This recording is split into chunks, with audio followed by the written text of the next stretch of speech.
But if I were a woman competing against Dani Speegle and she beat me after having said that crap, hell no. Absolutely freaking not. Yo, Andrew Hiller coming to you from the 4th floor of the hotel. Just like this time last week, this video is going to be done about 2 in the morning. I don't know when I'm going to be done editing it. I don't know when I'm going to be done recording it, but a freaking fire alarm just went off. And a fire alarm just went off in my brain too, because I'm going to tell you exactly why Dani Speegle and Malheiros did not make it to the CrossFit Games. And as I tell you this, it's going to be your job to tell me whether or not someone's coming up from behind me. Will you help? Look at this crap. Just look at this. It's kind of creepy, isn't it? You just look down that hallway. It's like something straight out of The Shining.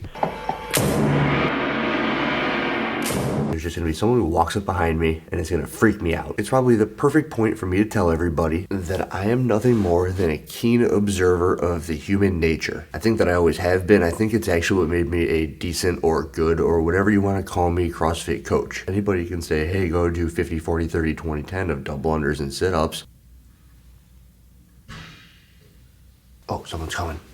What do we got? Who's coming? Who's coming? Hey, you alright? Yeah, I'm good. Okay. Why? You're supposed not to be allowed to be in the hallway at night.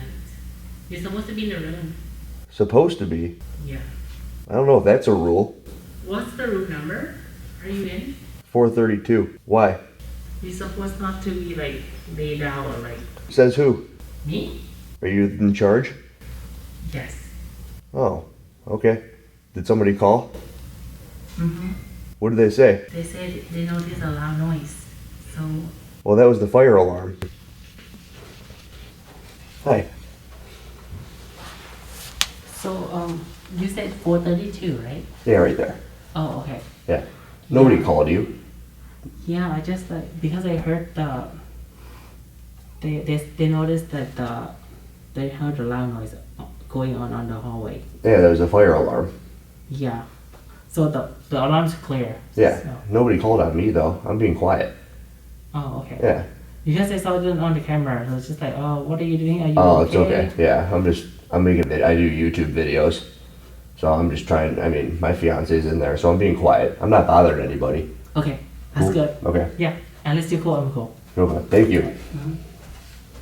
Yeah, so as I said, I think that I am a keen observer of the human nature. For example, right there, I was just told I couldn't be sitting here. I asked why. They gave me a reason, which I knew was a lie, and then I kept on just asking questions. And eventually, we came to the conclusion that I can sit here, I didn't do anything wrong, and now I'm going to continue making this video. Never take things for what they seem to be at the surface level, and that is what we're doing here. This is what I do making these videos. I don't take things for what they be. I ask questions, I make assumptions, and I try to pull from exactly where I try to gather all of the information in the first place. The place in which I gather the information for the video that I'm creating right now on Malheiros and Dani Speegle stems from family parties growing up.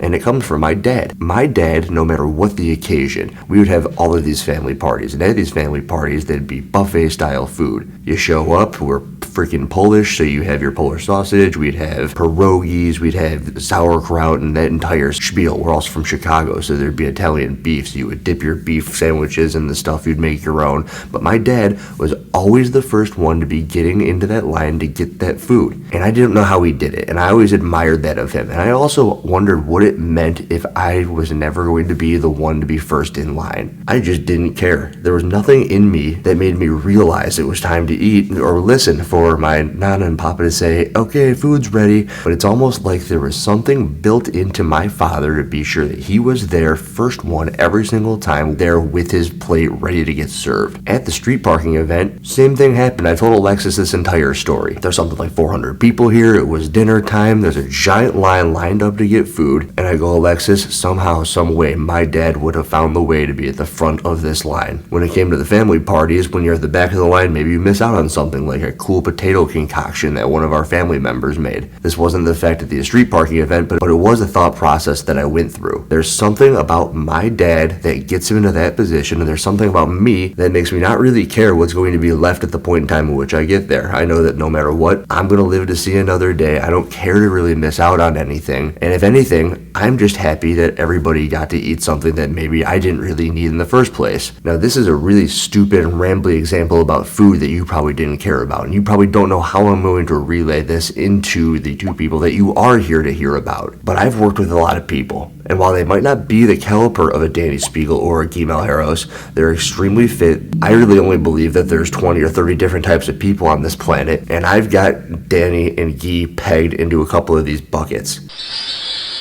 Hello. I don't know if somewhere in here I said that I don't know on a personal level or I haven't spoken with them, but with Guy Malheiros, I actually know. In 2019, I competed with the dude. I want to say that he is the person who won the RX division of 2019 Wadapalooza. After 2 days of competition, I was winning that event. On that third day, there was a bunch of 30-pound wall balls, 50 of them I think, to open up that workout. That workout, from the second it started, I didn't stand a chance. That dude can turn over a wall ball really, really quick. If you've seen the dude squat or snatch or do anything with his legs, you'll know what I'm talking about. But after that event, which I believe was the 5th event of that weekend, there was only one more, the 6th event. We were going to go swim in the ocean. Whole bunch of D-ball cleans, whole bunch of pistols, and everybody was lining up, and it was maybe 20 or 30 minutes before everybody was lining up, and there was this dude who had just completely smoked me on a workout. He was just sitting down all by himself, and that dude was Guy Malheiros. His name is Robert Paulson. His name is Robert Paulson. His name is Robert Paulson. The people in the division at this point in the weekend usually got kind of buddy-buddy. Everyone was talking to one another, and I thought that it was weird that he wasn't really talking to anybody, so I walked over. And I was like, hey, dude, you kicked my butt on those wall balls. And then you held something like 1,500 calories per hour on the ski erg right after that again for 50. It was that chipper. It was Celebrate Life. It was 50, 40, 30, 20, 10. Workout right in his wheelhouse where you had to do the freaking 70-pound dumbbell snatches, and he was treating it like it was a 35-pound dumbbell. And I was just telling him this sort of stuff. I realized rather quickly that his English wasn't that great at that time, or maybe he was just so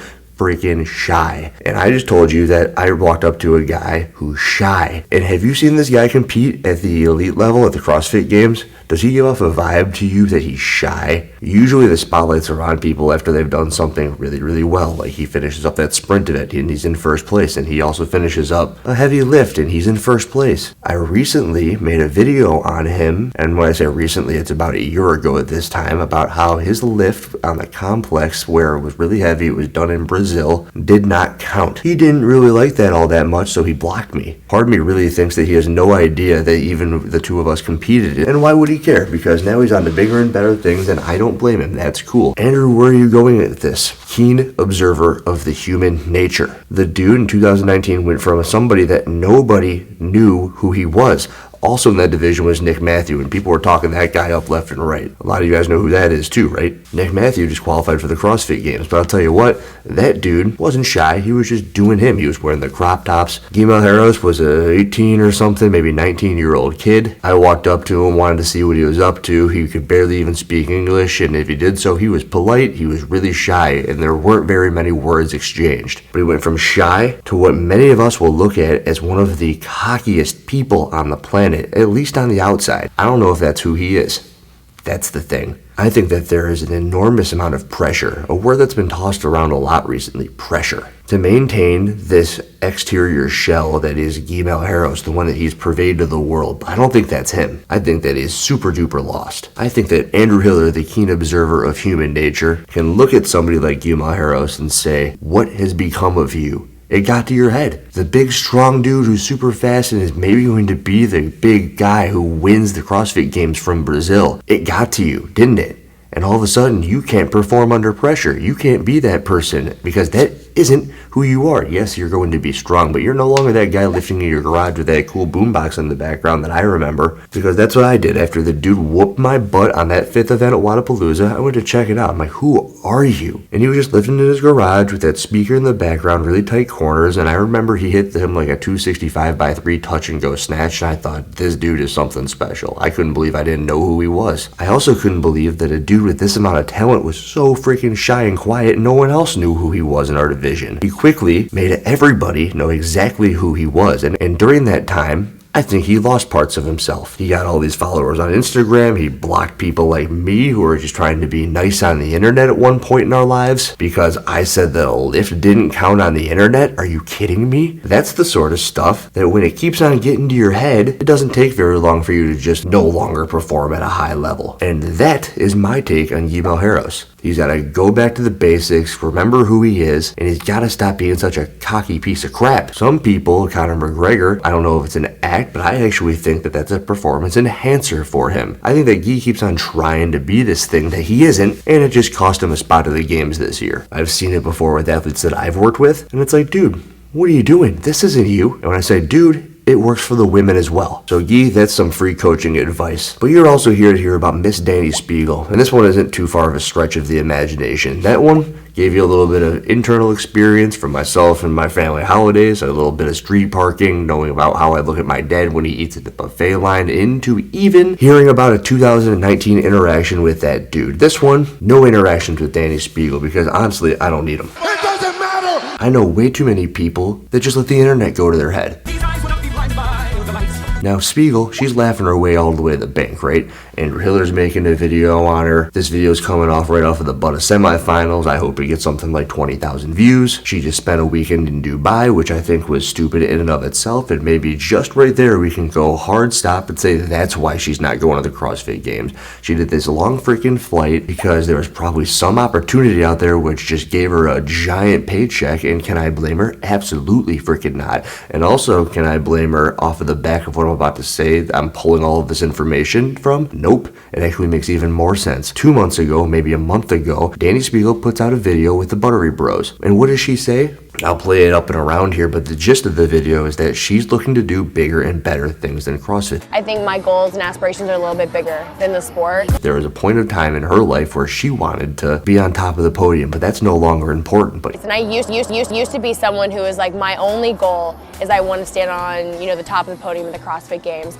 here's the thing. Every single person that I've ever heard going to the CrossFit Games wants to be on the podium, either now or at some point, right? Think of one person who just made it there on accident. Maybe James Newberry recently said on the Sevon podcast that he's not trying anymore, but he also finished, 10th or 11th in his semifinal. He's 32 years old. He's been to the mountaintop. He's been in the top 10 in that year where they were making those giant cuts. And I'm sure there might be exceptions to the rule everywhere, but if you aren't trying to win the CrossFit Games, there's a good chance that you're not even going to make the CrossFit Games. And part of the biggest reason why I really enjoy the fact that she didn't make the games is not in parallel to the shirt that Vindicate and I put out with the girls who cheat stuff, and she tries to pull the wool over the eyes of every judge that ever tries to look at one of her reps, as she did this weekend. It's actually because of that statement in that Buttery Bros video where she goes, I don't even really care to do that well at the games. It's not really important to me anymore. I just want to go there, and if I don't go there, then it's going to hurt my feelings. I'm not going to like the fact that I'm not there. No longer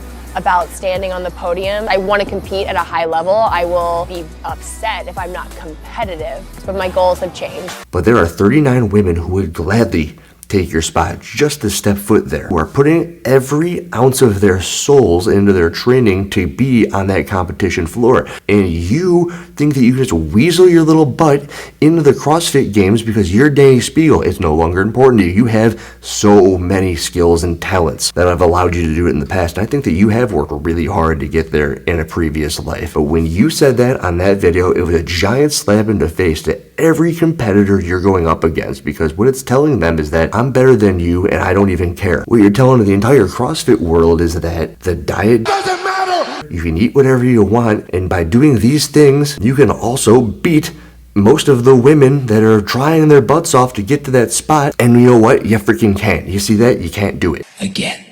Yes. Yes! Say it again. Yes! Yes! The reason Dani Speegle didn't make the games is because she doesn't care to make the CrossFit Games. And maybe she does. Maybe that's just some sort of shell that she was putting on. So in the case of Guy, he was putting on the shell, one that wasn't his own. And maybe she's doing the same thing. Maybe she wants to go to the CrossFit Games and win. Maybe she realizes that that might be too hard, or maybe she realizes that she can make too much money somewhere else doing it through another avenue. And if so, cool. And she has owned up to that. But what I've seen with athletes in the past is that they really, really want something, but they don't want to admit it to the world. Her world is huge. Almost 2 million followers on Instagram, right? Imagine trying to tell a whole bunch of people that you really want to do something and then you finish 11th. The story's completely different. In that Buttery Bros video, let's say she's trying to make the CrossFit Games. She is putting everything she can into this year and then she finishes 11th. That's not a good look. Now let's reverse this story into what actually happened. You know what? I don't care. I'm going to go to Dubai the weekend before. My goals are bigger than the sport. I finish 11th. Well, at least it's what I've said. That could all be true. I'd say say 75% chance that that is true, but I say that there is a portion where what she's saying to the world isn't indeed the truth, very much like Guy. And I also think that this is potentially what happened to Mal O'Brien. I sit here in this hallway as the dude making YouTube videos. I do YouTube videos.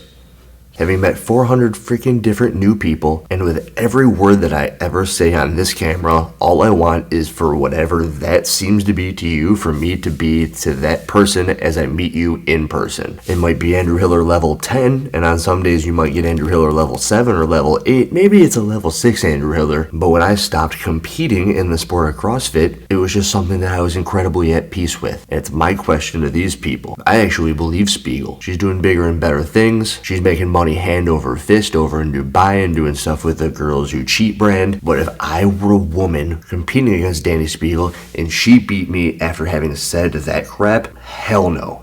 Absolutely freaking not. And in the case of Guy, you've got a greatest showman in that stuff. I want to go after the carriage trade. Expand our appeal. Go after the snobs.